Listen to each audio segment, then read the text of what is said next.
Normal delivery अगर आप भी चाहते हैं तो आपको मालूम होगा उसके लिए गर्भ में बच्चे का सही टाइम पर सर नीचे करना जरूरी होता है और उसके बाद बच्चेदानी के मुंह का खुलना जरूरी होता है, पेन्स का आना भी जरूरी होता है। लेकिन इन तीनों के सही होने के बावजूद भी और चीजें भी आपकी बॉडी में आपके बच्चे के साथ सही और समय से होनी जरूरी है, तभी नॉर्मल डिलीवरी के कॉम्प्लिकेशन से आप बच सकती हैं और आसानी से कम समय में आपकी नॉर्मल डिलीवरी हो जाती है। तो आइए फ्रेंड्स, इस मोस्ट रिक्वेस्टेड वीडियो को हम शुरू करते हैं। बच्चा अपना सर नीचे गर्भ में 32वें सप्ताह के बाद कभी भी कर सकता है। इसका कोई फिक्स टाइमिंग नहीं होता है। उसके बाद बच्चेदानी का मुंह खुलना शुरू हो जाएगा। नॉर्मल डिलीवरी के लिए आप रेडी होंगी तो पेन्स भी आपको आने लग जाएंगे। साथ के साथ बच्चे की मूवमेंट का सही से महसूस होना भी इस दौरान बेहद ज्यादा जरूरी होता है।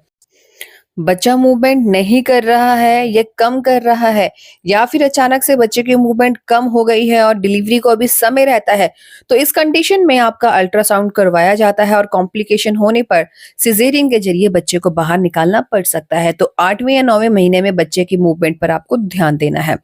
ब्लीडिंग, अगर ब्लीडिंग आपको अचानक से नजर आ रही है, ये ब्राउन कलर का डिस्चार्ज आपको आ रहा है, तो इस कंडीशन में भी आपको डॉक्टर से कंसल्टेशन लेके जैसा डॉक्टर कहते हैं वैसा करना चाहिए। लो लेइंग प्लेसेंटा या प्लेसेंटा प्रीविया की अगर आपको दिक्कत है तो इस कंडीशन में भी कॉम्प्लिकेशन बढ़ सकते हैं। बच्चे का सर नीचे करने से पहले ही आपके बच्चे को समय से पहले यानी कि बच्चे को बाहर निकालना पड़ सकता है, क्योंकि इस कंडीशन में ब्लीडिंग की समस्या ज्यादा रहती है और माँ की जान को खतरा भी आ सकता है। तो लो लिंक प्लेसेंटा और प्लेसेंटा प्रीविया अगर आपको शुरुआती दिनों से ही पता चल गया है तो डॉक्टर के संपर्क में आपको जरूर रहना है। वहीं डिस्चार्ज ज्यादा आ रहा है, डिस्चार्ज में बदबू है, ठीक है, खुजली नीचे आ रही है, तो इस कंडीशन में बैक्टीरियल फंगल इन्फेक्शन की ओर ये इशारा करता है और कॉम्प्लिकेशंस अधिक बढ़ने के कारण आपका सी सेक्शन भी किया जा सकता है। फ्रीक्वेंटली यूरिनेशन की समस्या है, बार बार पेशाब आ रहा है, रुक नहीं रहा है, तो इस कंडीशन में यूटीआई की समस्या आपको हो सकती है और आपके बच्चे को इस कंडीशन में भी जल्दी से बाहर सिजेरियन के जरिए निकालना पड़ सकता है। अगर बच्चे ने सर नीचे कर लिया है या पेन्स भी आपको आ रहे हैं और बच्चेदानी का मुंह भी खुल रहा है, तब भी आपके बच्चे को सिजेरियन के जरिए निकाला जा सकता है। अगर महिला के बीपी में दिक्कत आ गई है, थायराइड शुगर में समस्या आ रही है, या बच्चे के गले में कोढ़ है और या पानी कम है आपके गर्भ में, तो इस कंडीशन में भी डॉक्टर आपको पहले ही कंफर्म कर देते हैं कि नॉर्मल डिलीवरी के लिए आपकी बॉडी तो रेडी हो रही है, लेकिन कॉम्प्लिकेशन ज्यादा होने के कारण सिजेरियन के जरिए बच्चे को बाहर निकालना पड़ सकता है।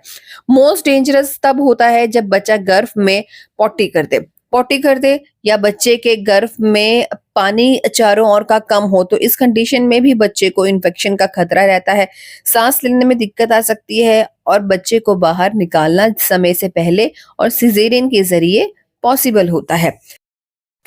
गर्भ में बच्चे के रहने का एक समय होता है।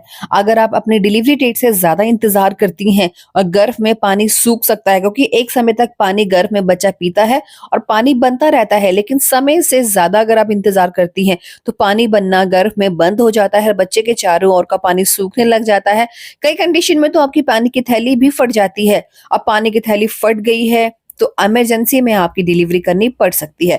तो ये सारे सिम्टम्स, ये सारे जो बातें हैं आपको ध्यान में रखनी है। आपको इन कंडीशन में हॉस्पिटल जरूर जाना है, नहीं तो कॉम्प्लिकेशन बढ़ने के कारण आपके बच्चे की जान को खतरा भी आ सकता है। तो डिलीवरी की डेट क्या है आपकी, हमारे साथ जरूर शेयर करिएगा।